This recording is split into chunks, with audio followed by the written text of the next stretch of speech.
Bonjour à toutes et à tous et bienvenue dans Chasse Patate, le podcast du groupe Eto qui décrypte l'actualité cycliste. Comme en 2024, c'est le champion du monde qui a remporté le Tour des Flandres. L'année dernière, c'était Mathieu Van Der Poel qui s'est imposé en solitaire. Cette année, c'est Tadej Pogačar qui a levé les bras en solitaire, sein du maillot irisé à Oudenaarde. La deuxième victoire pour le Slovène sur le Ronde van Vlaanderen, version originale. À nouveau en solitaire, à nouveau après s'être isolé dans la dernière ascension du vieux Quarmont. On va prendre le temps tranquillement de revenir sur ce Tour des Flandres qui a été largement dicté par la tactique et les coups de force, les coups de butoir très nombreux du Slovène. Et on évoquera aussi le Tour des Flandres féminin, également remporté par la championne du monde, en l'occurrence Lotte Kopecky. On va prendre le temps de voir ça avec nos deux chroniqueurs du jour. Geoffrey pour commencer, Geoffrey qui était sur place, qui a pris la poussière au vieux Quarmont. Salut Geoffrey. Salut Mathieu, salut tous. Ouais, beaucoup de vent toute la journée du coup sur l'auteur de Quarmont, beaucoup de poussière, mais toujours une super ambiance. Dès 9h du matin, c'est déjà bien animé sur place et c'est toujours des super journées à passer à Quarmont. Ah bah ça c'est la Belgique, hein. Il y a aussi dans les oreilles où ça s'entend que c'est la Belgique. Et on complète notre équipe du jour avec Titouan qui était lui devant la télé pour suivre ce Tour des Flandres. Salut Titouan. Salut Mathieu, ouais, beaucoup de vent devant la télé aussi. C'était un peu compliqué, coup de soleil, tout ça, dur. Ouais, mais devant la télé, t'entendras aucun flamand qui est avec une petite stéréo et qui te balance le remix techno des commentaires flamands de Tom Bonnen qui est champion du monde. Ça, faut être sur place pour l'entendre. Oh merde. Ça on peut pas l'avoir ailleurs qu'en Belgique, ça. Ah mais un bon gros boum avec 40 Belges qui sont déjà bourrés à la bière à 9h du matin, qui sont en train de chanter Tomake. Franchement, c'est inimitable. Ce n'est même pas une exagération. Ouais, c'est peut-être une litote. Bon voilà, avec tout ça, vous avez le programme et bien plus encore pour lancer ce podcast. Attention au départ, Chasse Patate, c'est parti.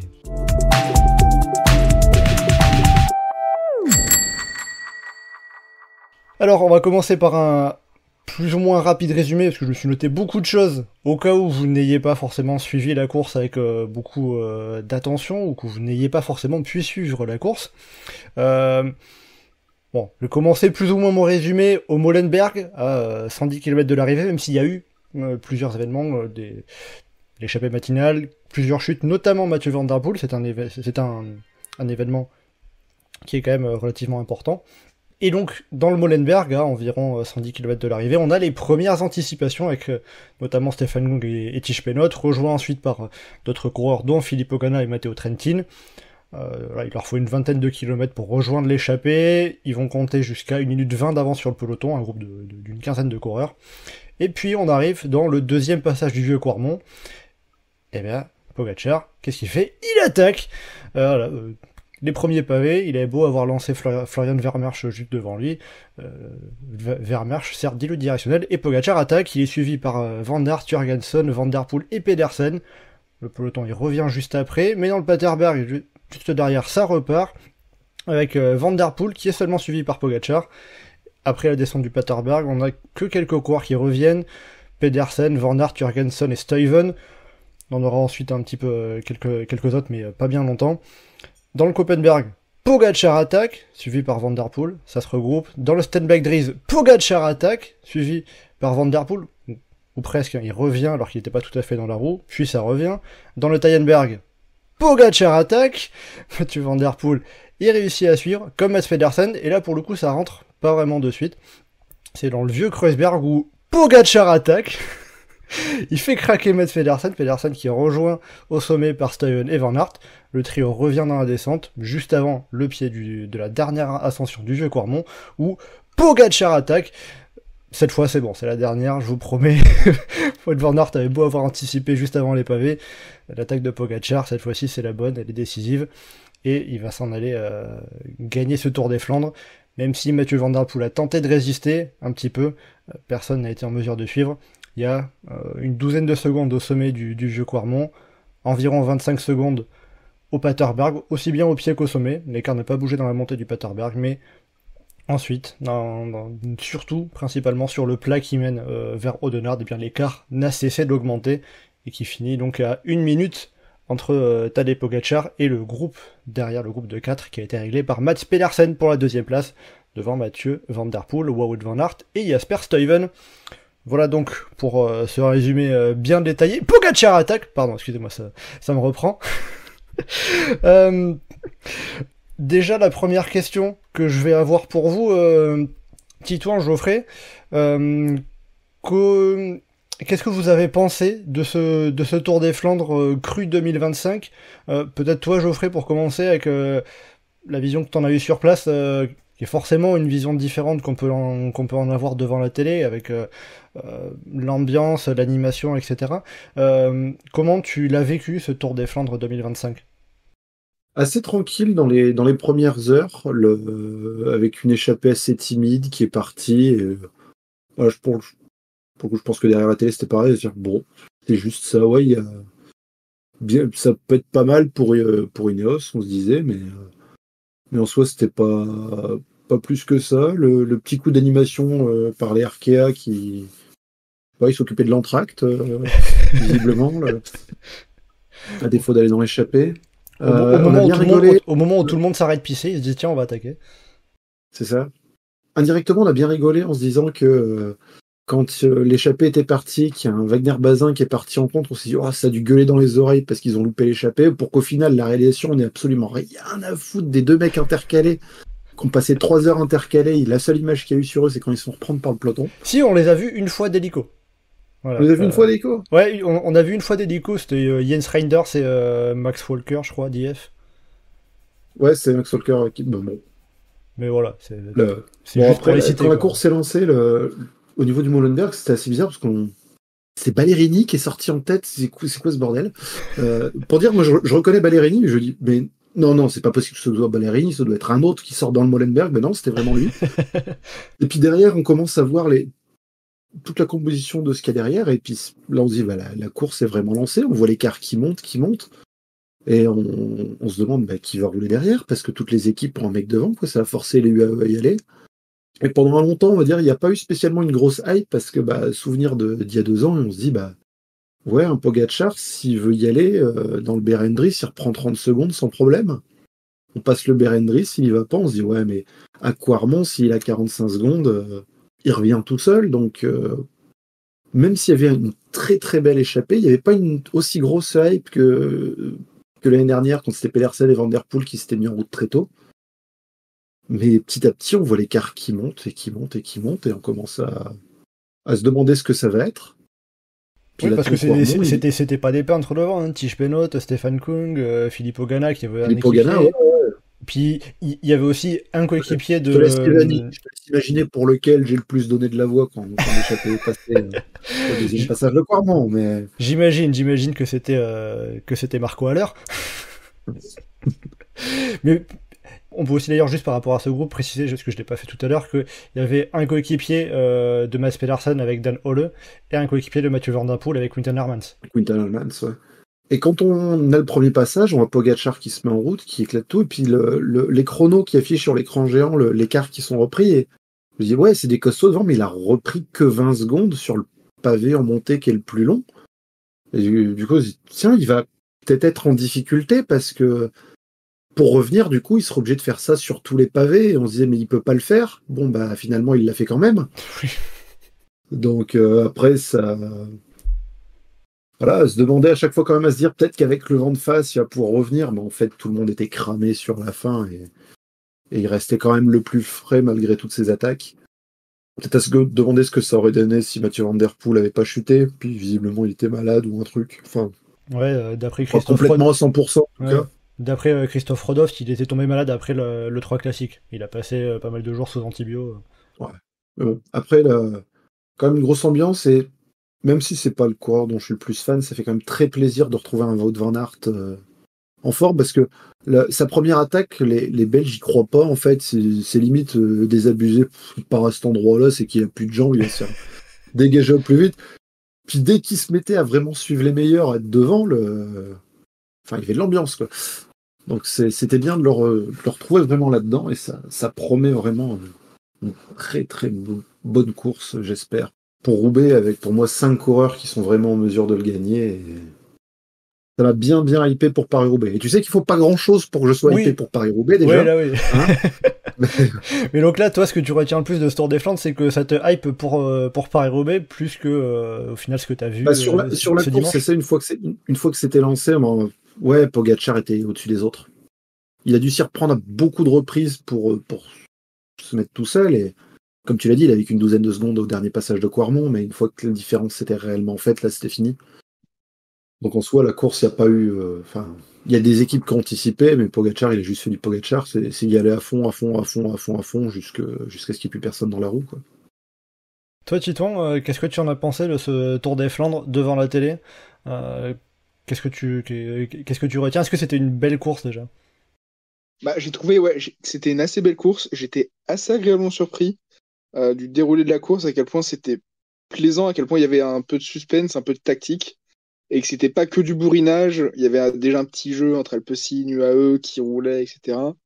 Il y a eu de la petite anticipation de Quinten Hermans, je pense pour ça chez UAE, chez Alpecin, pardon, qui a fait que on s'est dit ah peut-être va y avoir des coups tactiques. Donc déjà il y a une phase quand même, enfin à partir de 130, ouais, 130 km de l'arrivée où ça commence à être tendu, sympa, et à partir du moment où Kung anticipe, en fait, c'est.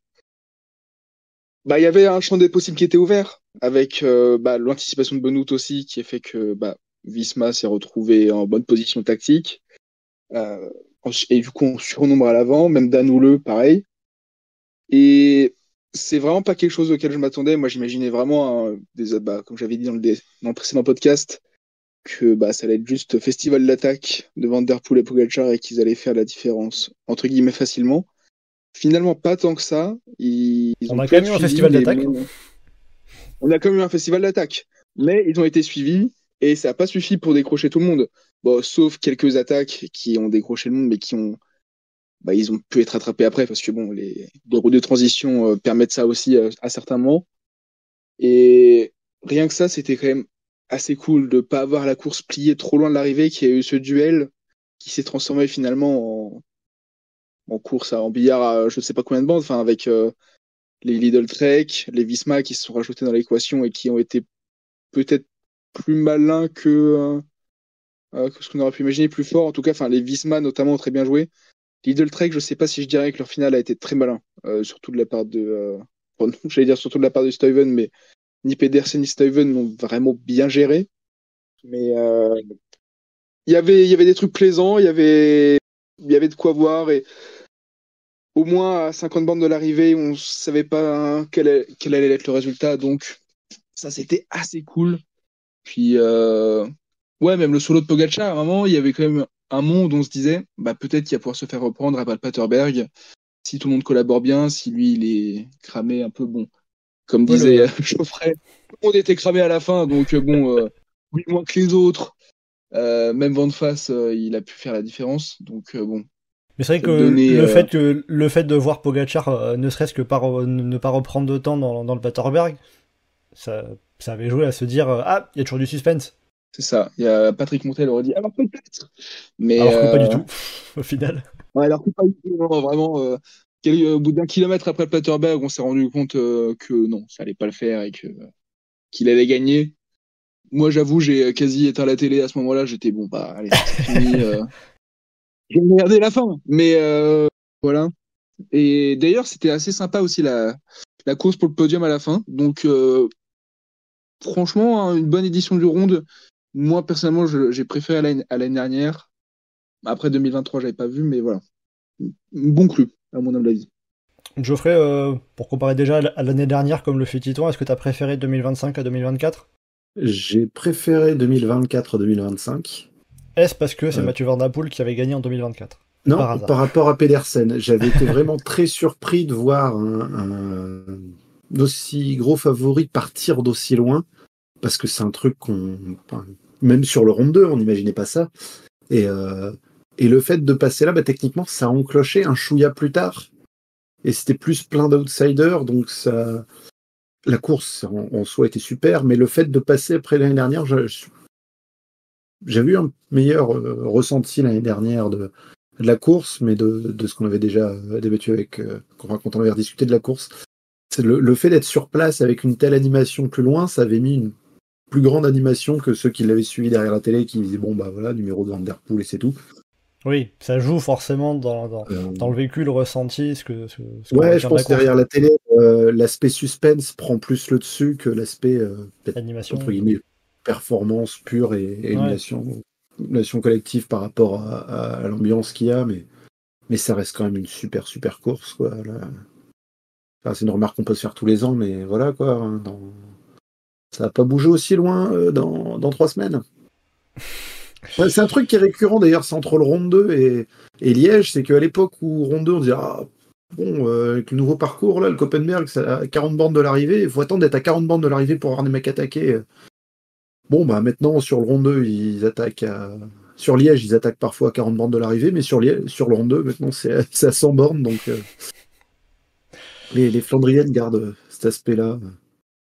Puis ça se trouve à Roubaix dans la semaine prochaine, ça fait encore tout péter dès le 3e pavé sans raison. Alors on peut s'attendre à tout, ouais, ça c'est surtout sur Paris-Roubaix, j'ai envie de dire.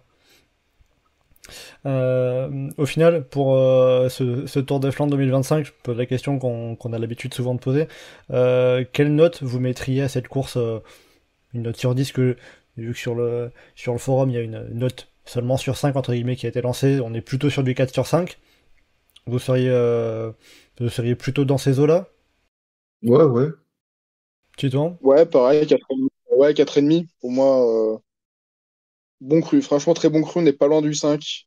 Bon, peut-être une défaite de Pogacar pour que ce soit un 5. Mais Ouais, le petit c'est renversement mon de côté situation nerveux. de dernière minute. Ouais, c'est ça. Puis même juste imprévu de c'est pas le grand favori qui gagne. Et voilà, enfin, ça aurait été Van Der Poel, ça aurait été la même chose. Mais voilà, Alors, franchement, à peu de choses près, c'était un 5, quoi. C'est tout ce pour que moi, je pour que pense ce du soit un round. 5, il aurait fallu des bordures et tout ça, et que ça soit encore plus. Ouais. Sur l'échelle du Tour des Flandres, le Tour des Flandres nous a tellement habitué à des trucs épiques. Ouais, ça. Mais tu t'avais espéré les bordures, Geoffrey. Finalement, on en avait pas eu à Ouais, chaque bah je fois. t'avoue, j'étais avec la carte et on regardait à chaque fois. Tiens, ils arrivent dans ce village-là, c'est là que ça pourrait être un petit peu tendu et tout. Eh ben non, au final. Mais il y a On quand a- même eu des moments où le peloton était bien étiré. Hein. Oui, ouais, ça, c'était bien Mais il étiré. n'y a aucune équipe qui a voulu vraiment forcer. Il y a pas mal de volonté de placement. On a eu des chutes, Mm. mais pas de bordure. Si on regarde un peu plus en détail, Tadej Pogacar, qui a gagné donc pour la deuxième fois le Tour des Flandres, si on essaie de comparer un petit peu par rapport à sa victoire précédente en 2023, 2023, certes il avait déjà gagné en solitaire, mais un écart de seulement 16 secondes face à Mathieu Van Der Poel, qui était son dauphin à l'époque. Quelle comparaison on peut faire, comment on peut estimer justement le Tour des Flandres de Pogacar de cette année par rapport au Tour des Flandres qu'il avait réalisé il y a 2 ans, histoire d'avoir un petit peu un comparatif quoi, pour mieux comprendre, mieux saisir. Il y a 2 ans, on ne savait pas vraiment à quoi s'attendre, mais on se disait qu'il aurait de quoi être quand même bien compétitif. Et le premier Quarmont a presque mis tout le monde dedans. Et puis assez vite, il y avait le match à 3 qui s'était lancé avec Van Der Poel et Van Aert. À 4 pendant quelques instants avec Cosnefroy, pour ceux qui se souviennent de l'image Oui, Cosnefroy. quand il était repris par le trio. Mais au final, la course n'était pas. Enfin, il y avait plus de suspense entre les trois, mais la course n'était pas si géniale parce que c'était très vite 3 coureurs qui étaient devant. Enfin, de mémoire, il y avait eu aussi peut-être. Il y avait pour le coup un groupe qui était beaucoup plus important. Pour toi, Geoffrey, ça change rien par rapport à ce qu'on a eu cette année? Non, parce que là, le fait que Pogacar était isolé derrière son équipe devait rouler, qu'ils n'étaient pas dans une situation où ils accéléraient quand ils voulaient, UAE a un peu subi la course. C'est un truc qu'on voit pas souvent. On s'attendait à ce que ce soit juste une course de bourrin débile sans qu'il y ait de vraie stratégie. Bon, Pogacar tout seul, c'est plus ou moins ce qu'il a fait, mais mais les autres équipes ont tenté des trucs. Et pour ça, je trouvais ça vraiment, vraiment très intéressant. C'était pas juste les leaders ensemble. Les leaders les gros leaders avaient presque tous des stratégies différentes. Ce qu'a fait UAE avec Pogačar, c'est pas ce qu'a fait Alpecin autour de Van der Poel, c'est pas ce qu'a fait Jumbo, c'est pas Visma, c'est pas ce qu'a fait Lidl Trek. Donc rien que pour ça, c'était vraiment intéressant par rapport à 2023 où c'est très vite un match à 3 et Ouais, c'est-à-dire que 2023, les stratégies se ressemblaient un peu plus, alors que là, chacun avait plus ou moins sa stratégie différente et différentes cartes, différentes options en main, quoi. ouais, puis on était vraiment le fait, là c'est aussi un ressenti du moment, mais là on était vraiment à se dire peut-être qu'il va pas la gagner. Il y a un truc qui fait du bien de se dire ça d'une course de Pogačar, alors que ces derniers temps Oui, on est plus à soupirer de le voir toutes les enquiller une par une, quoi. Ouais, même si ça peut s'appliquer aussi j'allais dire au Tour des Flandres. Ça peut déjà dans un premier temps à Mathieu Van Der Poel, parce que là j'ai sous les yeux l'historique du palmarès du Tour des Flandres. Faut remonter au moins à 2021 pour que ça soit pas le grand favori qui gagne à l'arrivée, quoi. Mais c'est que en général, Pogačar, quand il se montre très fort, on voit très vite qu'il est le plus fort physiquement. Et là, ça semblait pas évident que c'était le plus fort. Et donc, il y avait ce petit doute de qu'est-ce qui va se passer, quoi. On n'identifiait pas tout de suite un coureur qui était au-dessus du lot. Puis surtout, on imaginait Van Der Poel, le deuxième coureur monde, comment il remonte. Moi, j'imaginais qu'il allait être plus fort que Pogačar et qu'il allait pouvoir le dominer, finalement. Bon, force est de constater qu'avec l'endurance, ça s'est inversé, la tendance, mais les premiers mondes, on n'a pas eu un Pogačar, ouais, comme tu dis, vraiment dominant et un Pogačar battable, quoi. Et puis Van Der Poel, cette impression de revenir très facilement dans la route Pogačar alors qu'il était mal placé au pied. Oui, il l'a pas fait que dans le vieux Cormont. Il y a je crois que c'était le Stenbeck Dries où il le fait aussi. Cette impression de revenir super facilement. Il a pris l'étoile de Mario Kart pour revenir dans la roue. Non, et puis Van Aert aussi qui était là et le collectif Visma qui était à 3, on se disait ça peut rouler avec Stuyven pour Pedersen, on se disait ouais, il y a des mecs qui vont rouler derrière, peut-être que ça va revenir. Cet aspect Pogačar il est trop fort, il écrase tout, on l'a eu que pendant 10 minutes et c'était sur le plat, ce qui est assez ce qui était le plus étonnant limite. Mais bon, après c'est par ce qu'il a resté dans les cannes au mec après avoir fait 260 bornes. Oui, est-ce qu'il y avait aussi peut-être un côté logique par rapport à la stratégie de Tadej Pogačar? J'ai envie de dire plus stratégique que tactique, parce que la tactique, quand t'es le plus fort, c'est forcément plus simple. Et puis, la tactique d'attaquer tout le temps, c'est peut-être pas la stratégie la plus fine, mais c'était peut-être la mieux adaptée pour Pogačar sur ce Tour des Flandres. Que ce soit le Tour des Flandres ou ailleurs, c'est la seule qui est adaptée pour lui, c'est la seule qui sait voir. C'est vrai aussi. Titouan, à quel point justement cette stratégie d'attaquer tout le temps à la moindre difficulté, au moindre mont, hormis le Paterberg, il y a que là que Pogačar n'avait pas attaqué, à quel point ça a pu justement faire mal dans les jambes et dans la tête aussi aux adversaires de Pogačar? Dans les jambes, bon, ça semble assez évident parce qu'on parle quand même du meilleur grimpeur, puncher, rouleur du monde. Donc bon, à partir de ce moment-là, c'est normal que que tout le monde soit essoré, que personne puisse suivre, ou que s'ils essayent de suivre, forcément, au bout d'un moment, ça laisse des traces 1-2 fois, bon, ça peut passer 6-7 fois moins, puis ça a épuisé les adversaires mentalement, surtout parce que ils devaient répondre à chaque attaque, et au bout d'un moment, ça oblige encore plus de vigilance, et à oublier un peu les aspects tactiques et c'est un peu compliqué de compter sur ces équipiers qui sont peut-être un peu moins forts quand on doit déjà suivre quelqu'un qui est plus fort que soi. Enfin, je pense puis surtout ils se sont retrouvés dans une situation où les équipiers ils étaient plus là en fait. Hormis Dan Ole pour Pedersen et Stuyven qui avaient anticipé. Qui au final a servi à rien. Quinten Hermans, je suis même pas sûr de l'avoir vu plus de 30 secondes avec Mathieu Van Der Poel. Ah oui, non, Quinten Hermans, il a été... Enfin, il a pas été très utile juste à partir du moment où il a été repris. Après, je pense que c'est plus aux phases de course un peu plus tard, une fois que le groupe Kung Benoît a été repris. Où là, c'était un peu compliqué. Enfin, il y avait que, par exemple, il y avait soit pour les Visma, il y avait que Van Aert et Pedersen qui pouvaient suivre. Du coup, ça obligeait Stuyven, Benoît Jurgensen à revenir encore. Et enfin, ça les obligeait à revenir. Ça faisait quelques temps morts qui étaient pas forcément évidents tactiquement à jouer. Donc, bon, après, j'imagine que tout le monde s'y attendait à ce que Pogacar attaque tout le temps comme ça et bourrine. Mais ouais, donc je pense que c'est les aviser comme ça. Et d'ailleurs, c'est là qu'on voit la différence avec San Remo. C'est que San Remo, il y a 2 côtes. Et s'il y en avait peut-être 2-3 de plus, enfin, s'il y avait 2-3 montées sérieuses de plus, on va dire. Parce que bon, le Capo Berta, les capis en général, c'est pas ça qui fait des différences. C'est quand on regarde, c'est un peu la tactique qu'il applique à Milan San Remo et justement, ouais, quand il lui manque des monts, ça marche pas. Là aussi, il lui a fallu quand même beaucoup de monts plus raides et plus techniques à aborder pour faire des différences. Donc, ouais, c'est là qu'on voit aussi que Pogacar, c'est en jeu du bourrinage. Oui, il est pas dans la tactique la plus fine, il est pas dans la subtilité. Hein, c'est j'attaque. Mais bon, ça fonctionne. Hein, quand t'as les jambes de Pogacar, forcément, de suite, la course est un petit peu plus simple à gérer.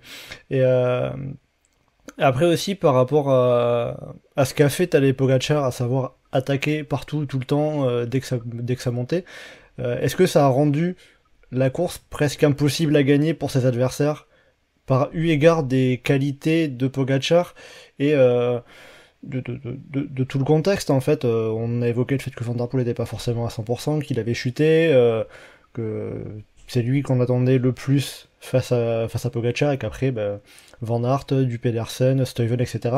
Est-ce que ils se sont pas retrouvés tous ces coureurs-là finalement dans une situation où face à la stratégie qu'adoptait Tadej Pogacar, c'était pas possible de gagner finalement? Ouais, c'est pas tant par rapport à la stratégie que par rapport au fait que physiquement il était de toute façon vraiment vraiment au-dessus. Il a juste mis plus de temps que d'habitude à le montrer. Oui, enfin, je veux dire la stratégie, tu peux être le plus fort et pas le montrer suffisamment. Là, la stratégie c'était de montrer, je suis le plus fort et je vais vous le montrer tout le temps quoi.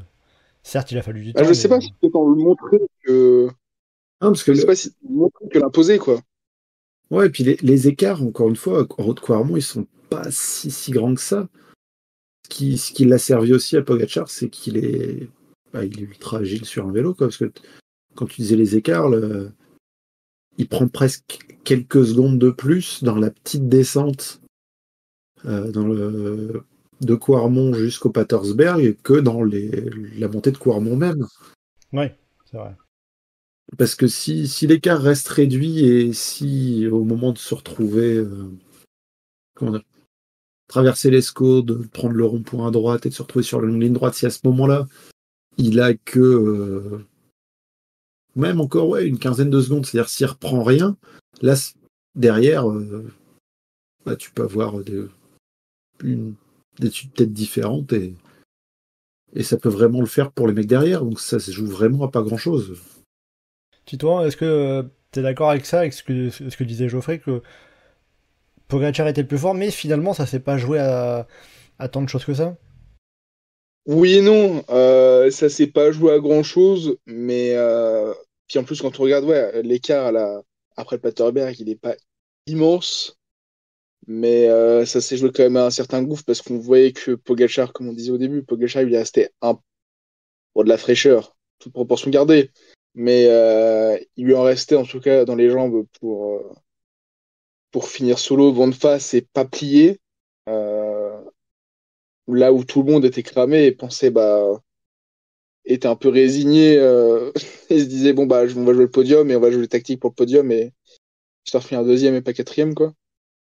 Donc bon il y avait quand même un certain nombre d'écart physiquement rien que sur ce final et c'est vraiment joué surtout là-dedans au final quand on regarde la victoire de Pogacar quoi et surtout dans l'écart qu'il met sur Van Der Poel dans le Quarmont. Oui, Rien oui. qu'à partir de ce moment-là c'est là aussi qu'on a vu le monde qu'il y avait avec les autres quand Van Der Poel il se rassoit, qu'il laisse partir Pogacar, c'est là qu'on se dit bon, ok, c'est mort pour les autres. Et même si l'écart était de 10 secondes en fait au sommet du Kouamon, même s'il avait été de 5 secondes, ça montrait vraiment qu'il semblait intouchable et qu'il y avait pas beaucoup de monde où il aurait pu être battu, quoi. Ouais, donc entre guillemets, c'est pas la peine que je vous pose la question qu'est-ce qu'ils auraient pu faire les Van Der Poel, Van Aert, Pedersen, etc. pour gagner, parce que les possibilités étaient finalement très maigres face à Pogacar, quoi. Oui, c'est ça. Puis de toute façon, ça c'est à peu près tout le monde disait en avant-course. Et ce que beaucoup de coureurs hors Pedersen, Van Aert, Van Der Poel disent, c'est que bon, y a pas grand-chose à faire, quoi. Enfin, on voit Kung, il est un peu désabusé. Tout ça et voilà. Ouais, c'est pas là. On va dire qu'ils sont dans une autre catégorie, quoi. C'est un petit peu ça, même si Pogacar était peut-être lui-même encore dans sa catégorie propre sur ce Tour des Flandres. Donc, il est donc allé remporter pour une deuxième édition après 2023. Et si on regarde justement ce qui s'est passé en dehors de Tadej Pogacar, qu'est-ce qui a pu vous marquer, que ce soit Van Aert qui est bien là mais qui ne finit que quatrième entre guillemets, Lidl Trek qui a 2 coureurs dans le top 5 avec Pedersen qui fait deuxième, Van Der Poel qui était peut-être moins bien qu'attendu, ou autre chose. Qu'est-ce qui a pu vous marquer derrière Tadej Pogacar sur ce Tour des Flandres? Ce qui a marqué, c'est qu'on pensait qu'UAE avait une armada qui allait pouvoir tout écraser. Et c'est loin d'être l'équipe qu'on a le plus vue. Lidl Trek et Visma ont réussi à être bien présentes, et moi ça fait partie des choses que je retiens. Pas uniquement comme bilan de tiens, UAE pour une fois c'est pas les plus forts, mais par rapport à dimanche prochain avec Roubaix où la dimension collective aura une importance encore plus importante. Parce que c'est vrai que UAE, on a vu Michael Bjerg rouler assez tôt dans la course. On a vu Tim Wellens, Florian Vermeersch chuter. C'est vrai qu'il y a la chute qui peut jouer aussi. Oui, voilà, mais je veux dire, sinon, un petit peu Antonio Morgado roulé à quelques moments, je crois. Mais après, forcément, quand t'as Pogacar qui attaque à quasiment 60 bornes de l'arrivée, bon, bah les équipiers, ils servent plus à rien, quoi. Oui, puis quand t'as Sylvain Dillier qui est là pour mener le peloton de toute façon pendant 150 bornes avant. Aussi. Titouan, toi, qu'est-ce que tu retiens derrière Tadej Pogacar? Moi, je retiens principalement la grosse course de Jasper Stuyven, qui pour le coup avait, Mats Pedersen lui-même l'a dit, il avait peut-être une chance de faire un podium et il s'est sur la fin sacrifié pour Pedersen. Mais je pense que si Pedersen s'était sacrifié pour Stuyven, si Pedersen n'était pas parti, enfin s'ils avaient joué vraiment collectif et pas avec un leader immuable comme Pedersen, il y avait moyen de faire quelque chose de grand, enfin de grand. Je pense pas qu'il aurait gagné, comme on le disait, Pogacar semblait injouable, mais il a fait vraiment une super course à la fois physiquement, tactiquement, bien placé au moment clé, à remonter au bon moment, enfin vraiment énorme course de Jasper Stuyven et parce que bon, moi j'ai tendance un peu à oublier que c'est un vainqueur de monument, mais ça reste quand même un vainqueur de monument. Oui, il a quand même Et remporté un Milan-San Remo, contrairement à Tadej Pogacar. exactement. Et c'est là qu'on se dit, c'est un coureur que j'aimerais bien voir gagner un autre monument un jour, ou en tout cas une autre grande course, parce que à part ce Milan-San Remo, il a pas non plus un énorme palmarès.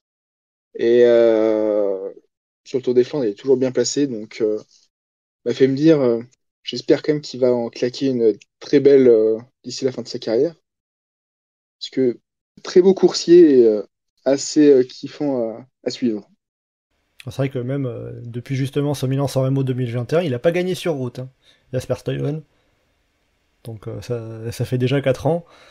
Et pourtant, on sait que c'est un coureur qui a le talent pour aller en chercher des belles, mais voilà, ça s'ouvre pas forcément toujours comme il faut. C'est jamais, peut-être à Roubaix dimanche prochain. Un petit mot aussi, alors bon, on a déjà, enfin on a un petit peu évoqué les cas de Mathieu Van Der Poel, aussi rapidement Mats Pedersen. un mot aussi quand même sur Wout van Aert. On avait pu être un petit peu circonspect entre guillemets après à travers la Flandre la semaine dernière où ça s'était retrouvé dans une situation assez compliquée. On l'avait vu perdre alors qu'ils étaient 3 Visma face à Nelson Poles au sprint. Est-ce que ça vous a rassuré de voir Wout van Aert à ce niveau-là, dans cette forme-là, avec ces jambes-là, ce dimanche sur le Tour des Flandres? Oui, mais j'ai évoqué plusieurs fois, on était vraiment à se demander quelle serait la forme de Wout van Aert après ce qui s'était passé à travers la Flandre mercredi dernier, en se demandant s'il allait être à nouveau compétitif, est-ce qu'il allait se retrouver juste à être capable à revenir à la lutte pour la victoire dans les 2 grandes classiques pavés. Et clairement, il est dans le coup, et clairement, il est un des réels favoris à la victoire dimanche à Roubaix. Donc ça, rien que pour ça, sa prestation, elle est à retenir. Donc il y a quand même il y a du positif, quand même. Bon, pas de podium pour Wout van Aert, qui était battu au sprint par Mats Pedersen et Mathieu Van Der Poel, mais ça peut laisser espérer de belles choses pour Paris-Roubaix. On va en parler tout à l'heure, mais on va d'abord évoquer quand même le Tour des Flandres femmes, qui pour le coup a été un peu moins animé que la course masculine. Ça s'est principalement décanté sur le dernier passage du Vieux Quarmont, avec un groupe de 4 qui s'est isolé, avec Pauline Ferrand-Prévot, Lotte Kopecky, Liane Lippert et Katarzyna Niewiadoma. Et c'est donc Lotte Kopecky qui s'est imposé au sprint à Audenarde devant Pauline Ferrand-Prévot, Liane Lippert et Katarzyna Niewiadoma qui finit au pied du podium.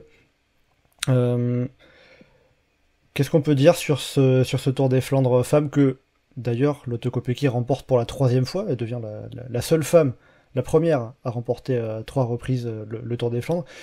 Est-ce que la Belge, la championne du monde, on peut dire en quelque sorte qu'elle n'a pas été trop inquiétée pour aller chercher cette victoire, ou c'est un petit peu exagéré cette façon de résumer la course entre guillemets, Geoffrey?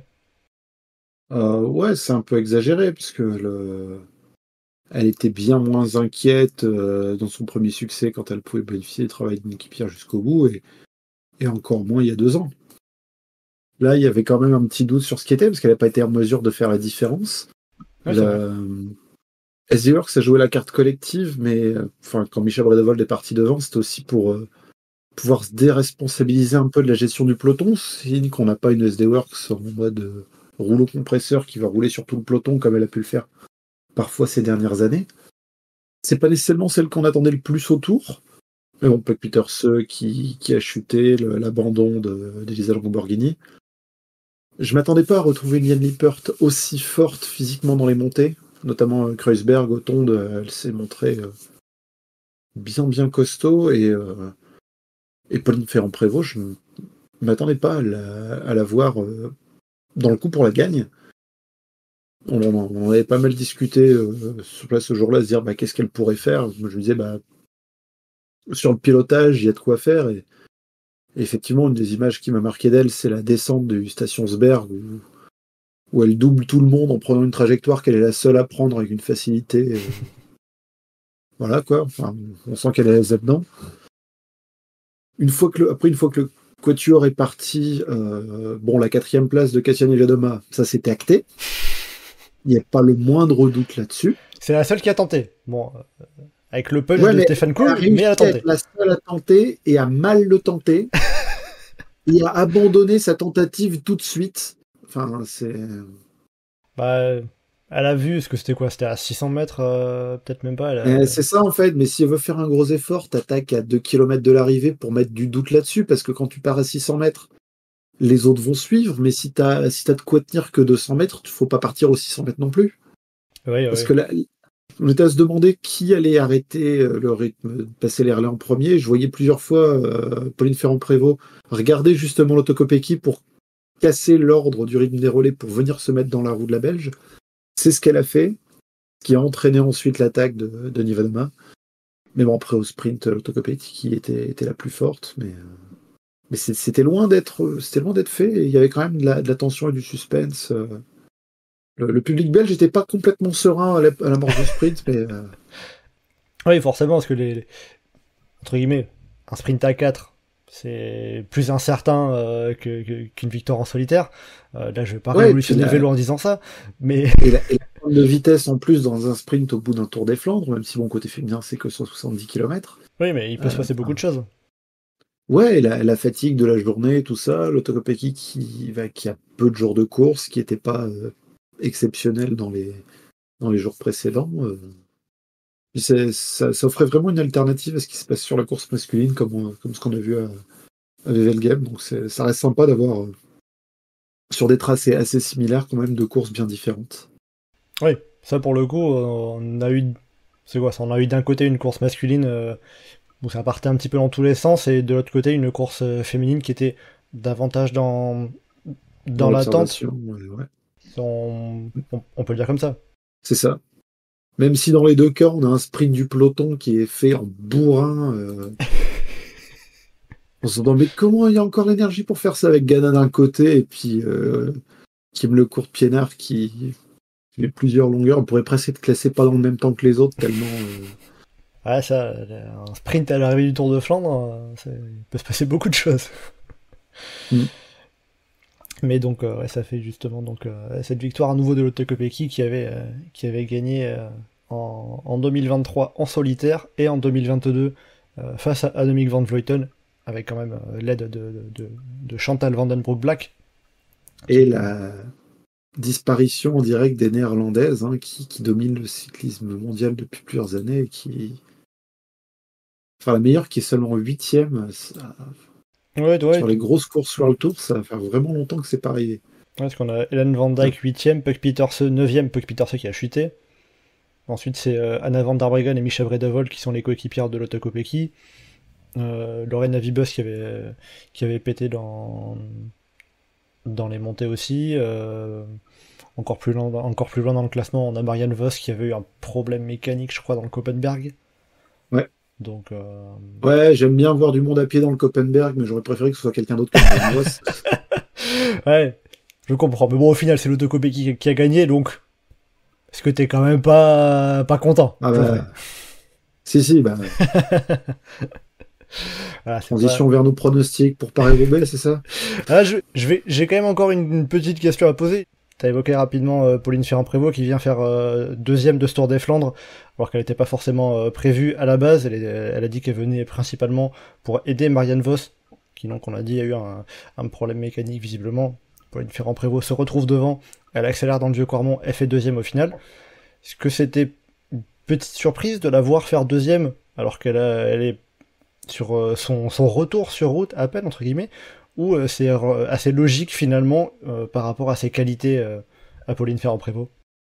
Ses qualités intrinsèques font qu'elle a l'occasion d'être dans le jeu avec les meilleurs ou pas trop loin, mais je m'attendais pas vraiment à la voir dans le coup pour la gagne, parce que c'est pas une position qu'elle a eue spécialement dans ses années Rabobank quand elle était déjà sur la route, où elle était jamais vraiment la leader. Elle l'a été un peu quand Marianne Vos avait ses soucis de santé, mais elle n'a jamais vraiment été dans le coup non plus pour la gagne à cette époque-là.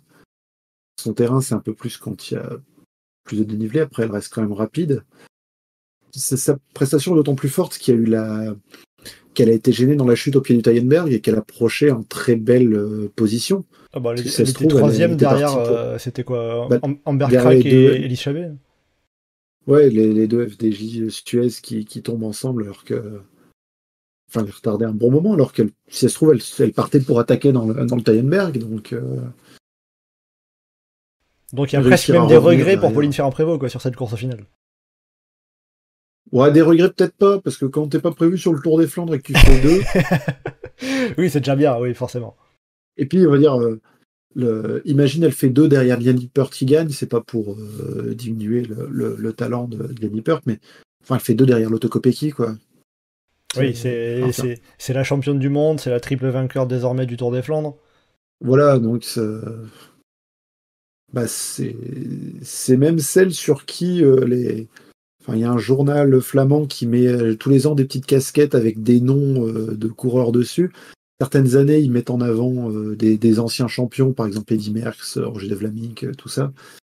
Certaines années, c'est Wout van Aert. Là, cette année, le nom qui était mis sur les casquettes qu'ils donnaient, c'était pour l'Otokopeki.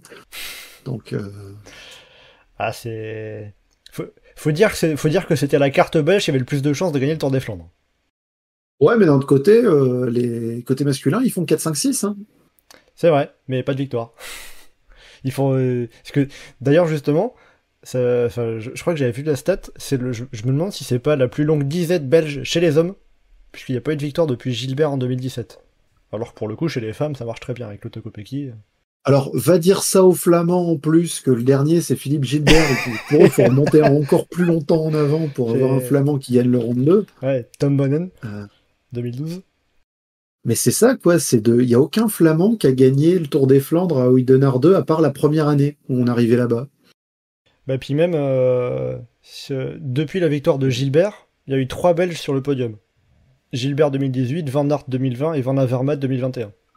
Quand on fait la comparaison chez les femmes avec Lotte Kopecky, ça... Et surtout, on sait qu'historiquement, les palmarès en termes de nationalité, c'était un peu moins habitué. Mais pour ceux qui s'y connaissent pas spécialement au palmarès de vélo, allez, page Wikipédia Tour des Flandres, regardez la liste des drapeaux dans les années 20, 30, 40. Ouais, hein, Il y avait qu'un seul drapeau de dispo au départ de la course, en fait. Hein. Bah, quasiment, ouais. Donc,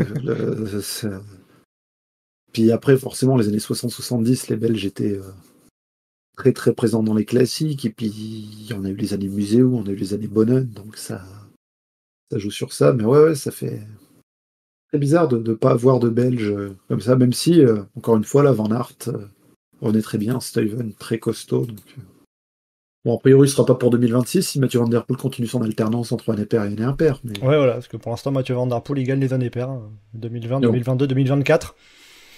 Donc, Van Aert aura sa chance en 2027, peut-être. Il y a Lotte Kopecky, donc... Donc ça va. Voilà. On va entrer à présent dans la dernière partie de notre podcast. On va se pencher sur Paris-Roubaix qui arrive ce dimanche. Geoffrey, c'est le jour que tu attends le plus dans l'année. C'est ton Noël à toi. Ça, ouais, il y a déjà le samedi maintenant. Hein. c'est vrai, c'est le week-end de Noël, on va dire. Surtout quand on est dans le nord de la France, c'est évidemment l'événement à ne pas rater pour tout fan de vélo, évidemment. Je parle bien évidemment de Paris-Roubaix, qui, comme tu le précises bien, Geoffrey, se déroule le samedi pour la course femme et le dimanche pour la course homme. Si on regarde déjà pour la course masculine, après ce qu'on a eu ce dimanche dernier avec le Tour des Flandres auquel on a assisté, et un peu les états de forme que l'on a pu entrevoir, est-ce qu'on se dirige vers une course très ouverte sur ce Paris-Roubaix dimanche ? Très ouverte, tout dépend ce qu'on entend par là. Très ouverte dans le sens où il y a 10 équipes qui peuvent faire le jeu et il peut se passer 50 trucs différents. Peut-être pas, mais chez les grands favoris, enfin, on n'est pas dans une année où il y en a juste un ou deux qui peuvent gagner. Je veux dire, le débat qu'on avait sur le Tour des Flandres, est-ce que ça va être Mathieu Van Der Poel ou Tadej Pogačar ? Là, on peut pas du tout l'avoir parce que pour moi, il y a vraiment 5 noms qui se dégagent. Et je pense qu'il peut y avoir un consensus sur ces 5 noms, éventuellement rajouter un 6e. Mais lesquels sont mis 5 étoiles, lesquels 4 étoiles, si on avait à faire des petits pronostics comme ça, il n'y a personne qui serait d'accord là-dessus. Bon, on va pas en caler un dans les 5 étoiles, mais ça, c'est... Ça serait quoi, toi, justement, tes 5 noms, puis après, on verra si Titouan est bien d'accord avec ça. Ah, pour moi, je mettrais quand même Van Der Poel en gros favori, mais en même temps, vu ce qu'il a fait ces 2 dernières années... Voilà, mais vu la forme générale des dernières semaines, et là, on va être sur du pavé plat, Pedersen et Ganna, hein, clairement, ça va être très intéressant à voir, et je les mettrai juste derrière Pogačar parce que ça monte pas, et Van Aert parce que il est quand même un tout petit peu en dessous, mais il est quand même clairement un candidat pour la gagne. Mon Titouan, il va rajouter Stefan Küng parce que forcément. Non, alors.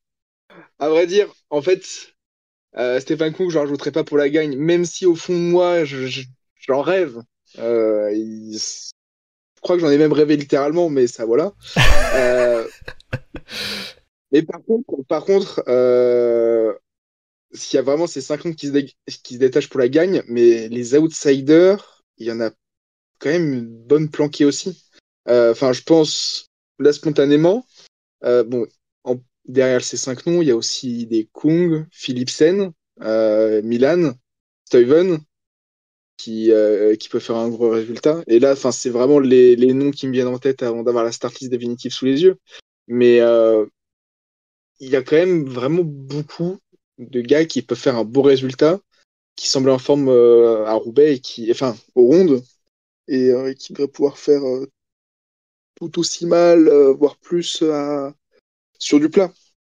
Donc, rien que ça, c'est ouais. Moi, je pense que ce sera en tout cas plus ouvert que le Tour des Flandres.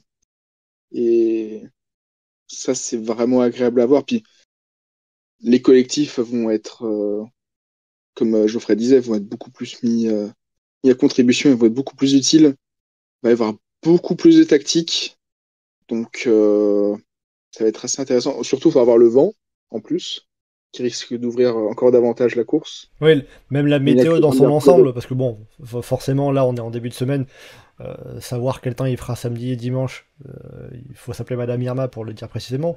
Mais s'il pleut pas d'ici là, c'est quoi? C'est que ça va être très poussiéreux. Si jamais par hasard il y a un peu de pluie, forcément ça va rendre les conditions très très très compliquées. Donc forcément ça dépend de ça. Puis le vent forcément aussi, s'il est de l'eau, de face, de côté, il y a beaucoup de paramètres à prendre en compte. Oui, voilà, je pensais plutôt au vent. Parce que c'est 2023, 2024 où Van Der Poel est piégé dans une bordure dès le début. Et bon, ça n'avait pas eu trop d'influence au final sur le résultat, mais ça peut ouvrir encore davantage la course et on a une très belle start list, rien qu'au niveau des favoris. Donc ça, c'est vraiment hypant. Et par rapport à tous ceux qui sont là, j'ai quand même une pensée pour John Degenkolb qui pourra malheureusement pas être là. Ouais, John Degenkolb qui a été pris dans une des chutes, qui malheureusement est blessé pour quelques mois. Lui qui est grand amoureux de Paris-Roubaix, qui contribue, qui vient en aide à l'association Les Amis de Paris-Roubaix. Malheureusement, il pourra pas être au départ, l'Allemand. Donc ça forcément, c'est un côté un peu dommage. Mais Titouan, tu disais tu t'es hypé pour ce Paris-Roubaix. Est-ce que tu l'es encore plus après avoir vu ce Tour des Flandres là qu'on a eu ce week-end? Encore plus, je sais pas, mais en tout cas tout autant parce que ça a confirmé des états de forme d'autres favoris. Je pense notamment à Ghana. À vrai dire, moi j'écrivais que il avait pas l'air si fort que ça, mais c'est avant de me rendre compte qu'en fait, il a pas l'air si aérien, mais c'est normal. Il fait 10 kilos de plus que Van Der Poel, donc forcément dans Ghana, dans des pas si fort pourcentages. que ça. Geoffrey est en T'as train vu de s'étouffer. Tirreno, t'as regardé Tirreno Adriatico? T'as Non, regardé alors non. Milan-San Je parle juste du round 2. Non, Tirreno Adriatico, moi je me suis dit, mais il va alors gagner son Remo. effectivement, quand tu fais plus de 80 kilos et que t'es sur du pavé avec du 17%, C'est bien mon propos. C'est bien mon propos. Il y a un petit C'est pour handicap. ça, ce que j'allais dire, c'est que finalement, en fait, dans le moment, je me disais, mais il a pas l'air si fort, mais en fait, si, il a l'air vraiment monstrueux. Et pour Paris-Roubaix, Ghana, moi, justement, ça m'a rassuré, c'est le fait qu'il puisse jouer avec Van Der Poel et Pogacar. Reste qu'il a peut-être, et encore, ça va, c'est pas non plus le pire. Il est un peu moins adroit que Van Der Poel sur les pavés, mais il a pas besoin d'être vraiment, adroit. ça va être très très fort. Même Pedersen aussi, qui avait l'air encore plus à l'aise sur les transitions. Enfin bref, tout le monde avait l'air très fort sur le plat. C'est un excellent vireur et dans les pavés où il y a de la ligne droite, il va se mettre sur le haut du pavé, il va aller tellement fort, on n'aura même pas l'impression qu'il y a du pavé en dessous. Donc, Non mais je suis d'accord avec toi, mais par rapport à Van Der Poel, il est quand même, oui, mais c'est Mathieu Van Der Poel. Je compare sur le pavé. Si tu compares à Mathieu Van Der Poel, n'importe qui, forcément, c'est moins bon que Mathieu Van Der Poel. Ça. Bah voilà. Non mais c'est ça mon propos. Mais c'est de dire que justement, avec sa force, il peut rivaliser malgré malgré le fait qu'il soit juste un peu plus normal que Van Der Poel en termes d'adresse. Tu vois ce que je veux dire? Ouais. D'ailleurs, Geoffrey, j'avais demandé à Titon est-ce qu'il était plus hypé après qu'avant le Tour des Flandres pour Paris-Roubaix. Toi, en termes d'attente sur ce Paris-Roubaix de cette année, comment tu te situes par rapport aux dernières années? Est-ce que tu as à te dire c'est le Paris-Roubaix ou l'un des Paris-Roubaix qui me fait le plus envie dans l'histoire récente? J'avoue que je mets de côté le 2021 parce qu'on l'a tellement attendu et Oui, c'était à l'automne et il y avait de la pluie, enfin, c'est tellement surréel. Celui-là, je le mets un pas. Euh, Celui d'il y a 2 ans où j'espérais vraiment la première victoire de Mathieu Van Der Poel, forcément, c'était particulier. Mais ouais, là, le monde, enfin, ils sont tous là, ils sont tous à fond. Enfin, il y a vraiment une grosse attente, quoi. Là, tous ceux qui peuvent, enfin, sauf John Degenkolb, malheureusement, tous ceux qui peuvent être là sont là. Et tous ceux qui peuvent être là avec des espoirs de victoire ou de podium semblent en mesure de venir jouer. Et il y a quand même plein d'outsiders qui en plus peuvent être là. Et parce que c'est Paris-Roubaix, il y a un mec qu'on n'aura absolument pas pensé qui va se retrouver à finir 7e ou 8e. Parce que c'est Paris-Roubaix, voire mieux. oui. On peut s'attendre à tout sur Paris-Roubaix, ça. Et justement, ça peut être quoi la clé ou les clés de ce Paris-Roubaix? Si tant est qu'on arrive à avoir une idée là quelques jours avant. Bah non, mais même le matin de la course, tu peux pas savoir. Même quand tu sais, t'as déjà le bulletin météo, tu peux pas savoir. Est-ce qu'il y aura une échappée matinale ou pas? Est-ce qu'elle se sera fait 5 bornes avant Trois-Villes ou 2 heures avant? Est-ce qu'il y aura 4 mecs devant ou est-ce qu'ils seront 28? Déjà rien que ça, tu sais, enfin le Tour des Flandres par exemple, on sait pas trop ce qui va se passer, mais au bout d'un moment, normalement, il y a entre 5 et 10 mecs qui sont devant et ça occupe un petit peu. Même un truc aussi basique que est-ce qu'il y a une échappée matinale sur Paris-Roubaix, on peut pas dire. Oui, C'est quand même. Et c'est pas, on peut pas dire parce qu'on est sur une étape de plaine du Tour de France, il y a personne qui veut s'échapper. Non, là, ça va être la guerre pendant au moins 1 heure oui, c'est pour l'inverse. partir C'est devant. tout le Et, peloton veut s'échapper, quoi. mais ouais, et si on dit, bon, bah, là, sur les 5 favoris, si je te dis, dans l'échappée matinale, il y en a 2. Bah, c'est Paris-Roubaix, tu dis, ouais, possible. C'est, Bah ouais, c'est de la même manière que le scénario de l'an dernier où il y a un groupe de quoi 20-30 coureurs qui part au deuxième secteur, on s'y attendait pas. mais c'est ça, quoi. Ça a pété très tôt dans la course. Et voilà, quoi. Alors, par contre, si on veut l'évoquer tout de suite, la chicane, enfin, la nouvelle chicane à Rambert, ça me laisse complètement indifférent, ça. Oui, tu remarqueras que vraiment le sujet il a pas été trop abordé parce que là concrètement l'année dernière juste on tournait autour du haricot qui faisait séparateur euh, dans la courbe de la route qui, euh, qui est à Rambert alors que là pour Et le coup c'était complètement inutile vu que le peloton avait explosé oui, depuis 1 heure et demie. mais ça on pouvait pas le savoir hein, Non. comme tu l'as dit précédemment. Et là pour le coup il y aura un petit décalage pour passer dans le site minier et ressortir et reprendre la route principale juste avant le, pas- la voie de chemin de fer, c'est ça? C'est ça, ouais. C'est assez amusant. Sur le site de la course, il y a la carte de tout. Il n'y a pas de plan de l'arrivée ou de plan de secteur pavé en particulier, mais une immense carte de différence entre l'ancien et le nouveau parcours. Alors que c'est juste vraiment une succession de 4 virages à angle droit. Oui, ça va pas être normalement, ça devrait pas être l'élément décisif de ce Paris-Roubaix. Ah, c'est pas le moment où tu dois étudier avec précision. Oui, Je sais pas ce qui va foutre en l'air ce nouveau plan. Est-ce que ça va être, ils vont trop vite ou pas assez vite par rapport à l'horaire prévu et finalement après la chicane ils sont à l'arrêt parce qu'il y a un train qui passe. alors ça serait pas mal quand même. C'est Paris-Roubaix, il peut se passer beaucoup de choses. Petite question avant de vous demander vos pronostics. Est-ce que Pogacar peut faire le doublé Tour des Flandres de Paris-Roubaix pour sa première participation à l'Enfer du Nord? Oui. Non. Ah, Titon, pourquoi toi tu penses qu'il va pas faire le doublé? Je pense qu'il va pas faire le doublé parce qu'il est un peu trop léger et relativement inexpérimenté. Je dis relativement inexpérimenté parce que c'est comme sa première participation à Paris-Roubaix. Paris-Roubaix, même si il a déjà fait des pavés sur le Tour, c'est une course à part.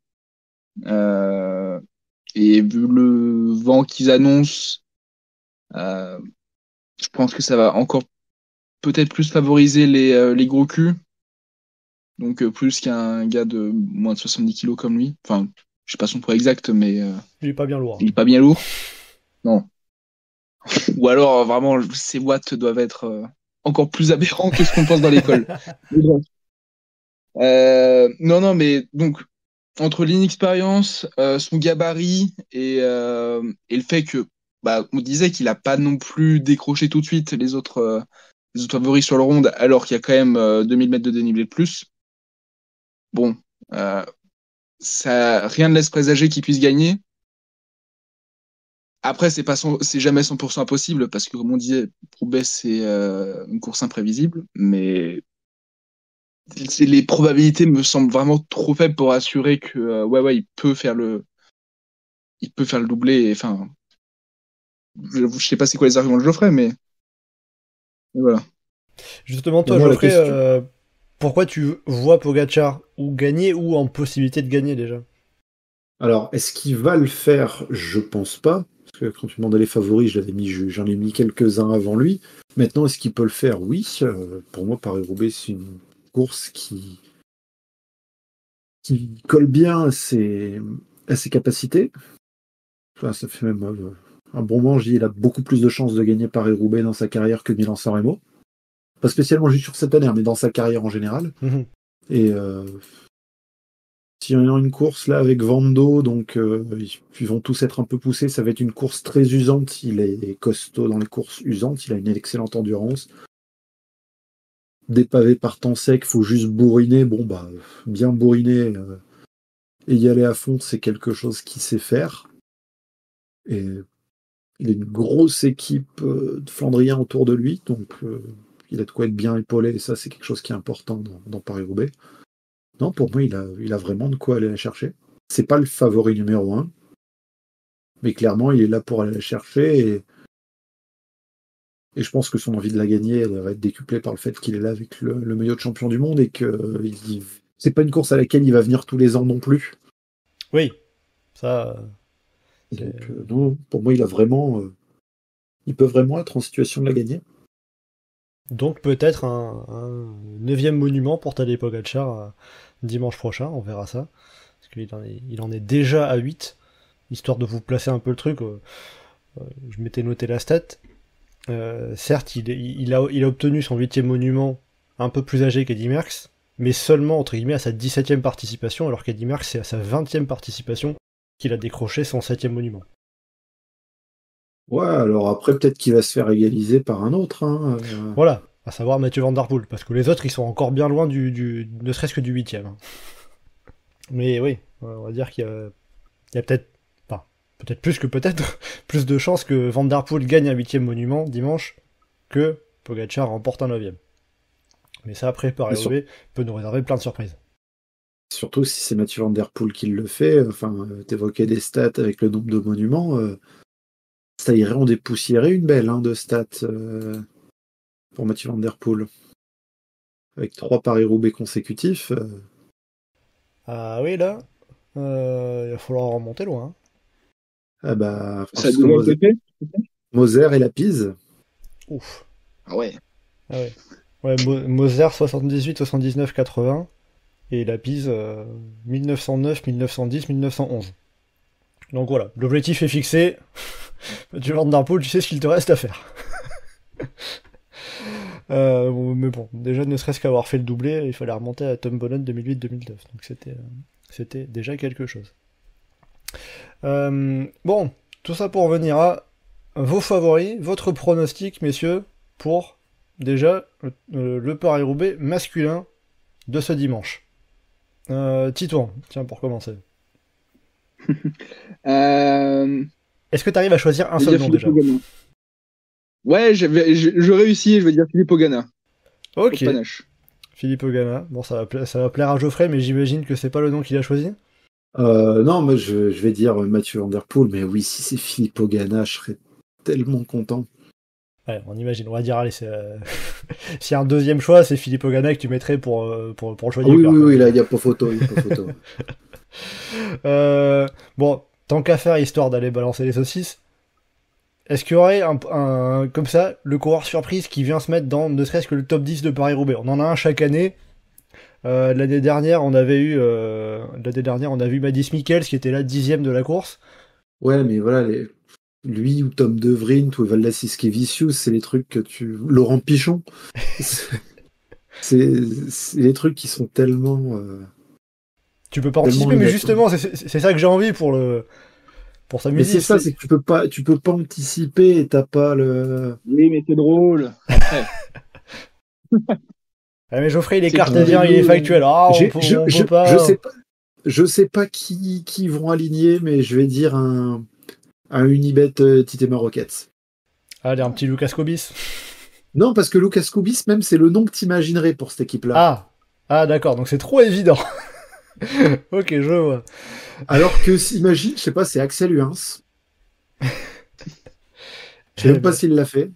J'espère pour lui qu'il l'a fait. Eh ben, écoute, on verra ce week-end. Pour l'instant, je sais pas. En tout cas, je vois juste qu'il est prévu au départ du Grand Prix de l'Escaut. Donc on verra pour Axel Huens. Toi, Titouan, vu que qu'on a laissé le temps à Geoffrey, t'as eu un petit peu le temps d'essayer de te dire un nom improbable que Johan aurait tout à fait pu sortir pour monter sur le podium. Moi, j'ai la start list là, et un petit Frédéric Frison dans le top 10, ça ferait pas tâche. Ah, Frédéric Frison, ouais. Bon, c'est vrai que ouais. Il avait fait une belle campagne 2023. Compliqué depuis, mais on sait jamais, il peut revenir.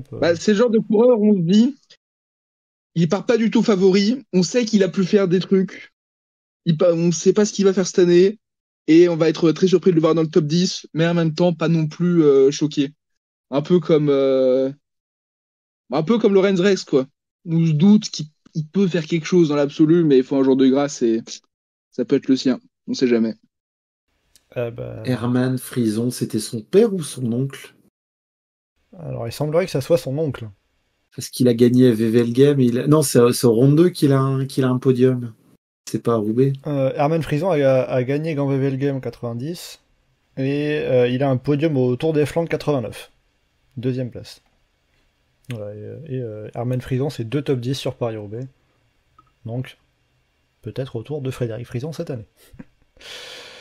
Bon, on s'égare, mais il y a... Voilà, c'est le moment de digression.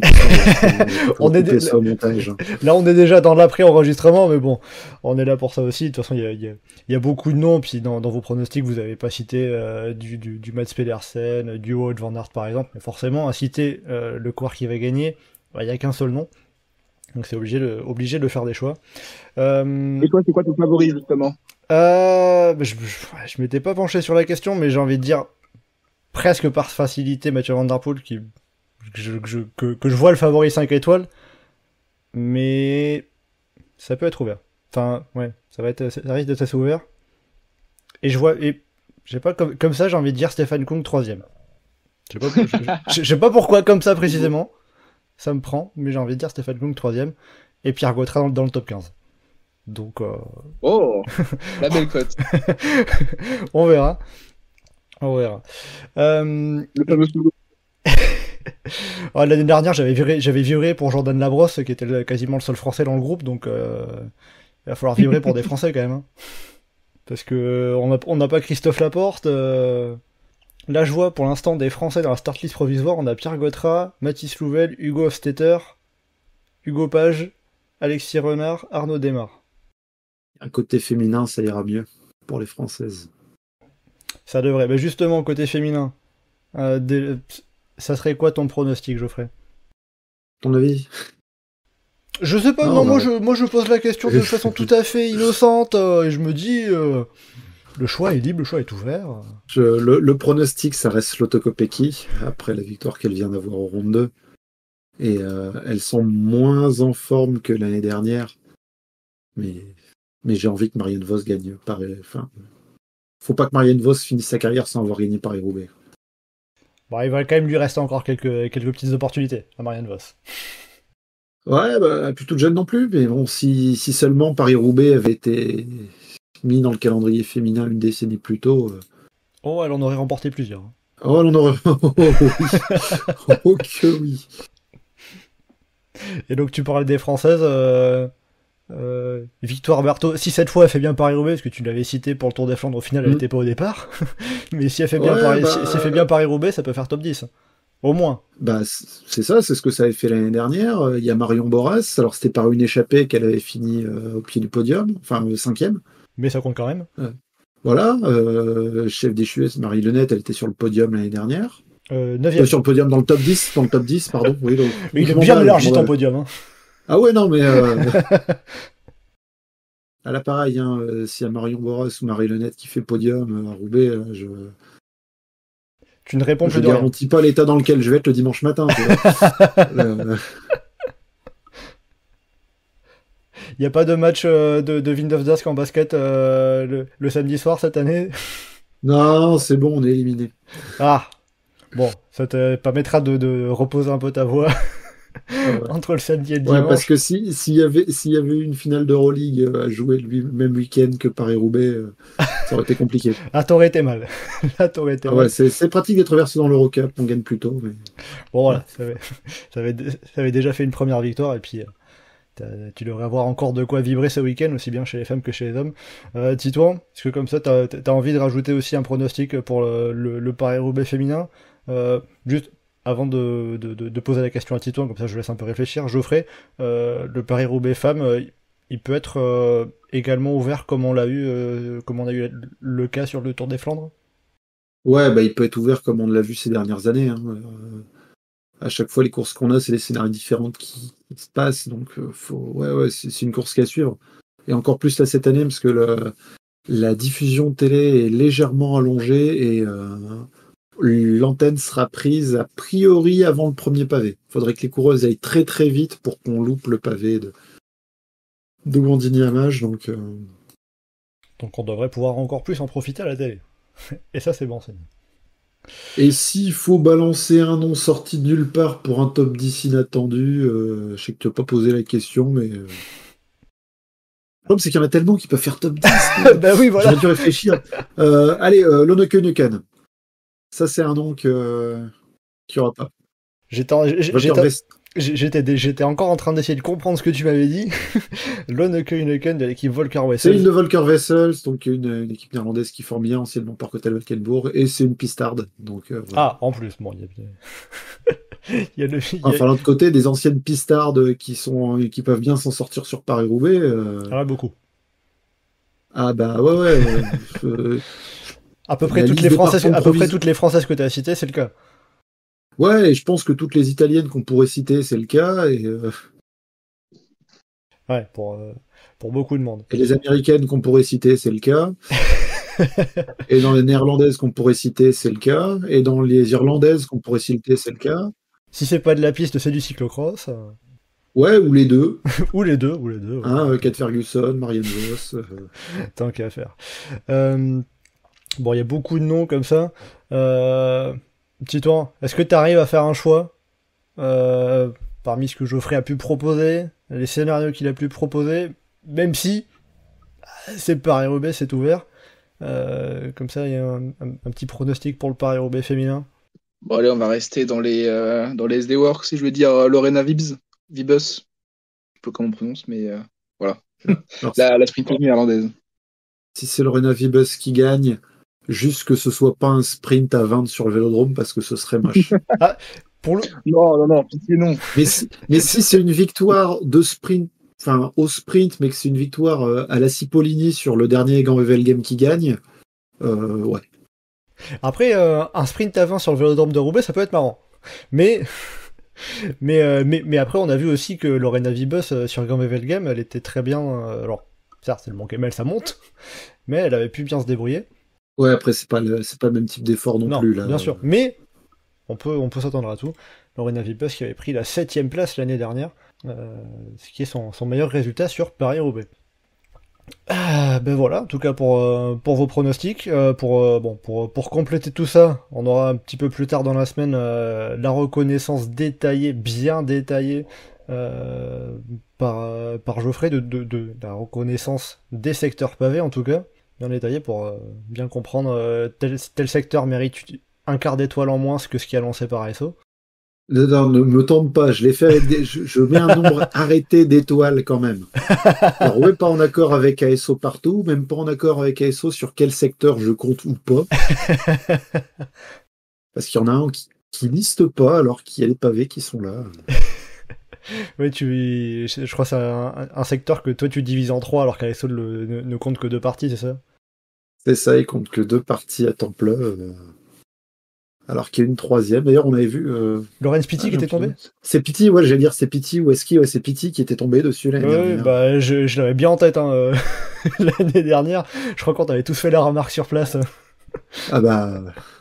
Donc, Voilà, il est important ce pavé-là. Ah ouais, il est important, il est important. Il est court, mais il est abordé en angle droit, donc. Il est piégeux, il est piégeux.